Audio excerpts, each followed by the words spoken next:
उज्जवल Bharat news crime special report पर आप सभी का 12/2025 ના રોજ એક ગુનો જાહેર થયેલો હતો.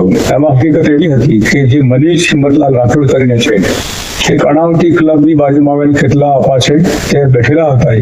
એ વખતે એક ગાડીમાં અજાણ્યા ચાર માણસો આવેલા. એ પૈકી બળદેવભાઈ દેસાઈ છે, જે ભાવેશ બળદેવભાઈ દેસાઈ, એ અને બીજા એની સાથે બીજા અજાણ્યા માણસો હતા. તે આવીને ફરિયાદી ઉપર જીવલેણ હુમલો કરેલો.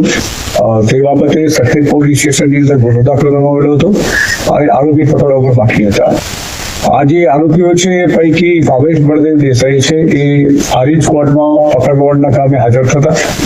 ત્યાંથી સખેત પોલીસે 3/1/2026 ના રોજ કબજો કરેલો છે ટ્રાન્સફર વોરંટથી. ત્યાર પછી એના રિમાન્ડની માગણી કરતા આમદાર કોર્ટે 8/1/2026 સુધી રિમાન્ડ પર સોંપેલો છે. અત્યારે તપાસ ચાલુ છે. Thanks for watching UP News.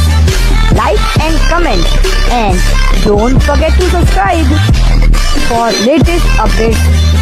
Subscribe our channel.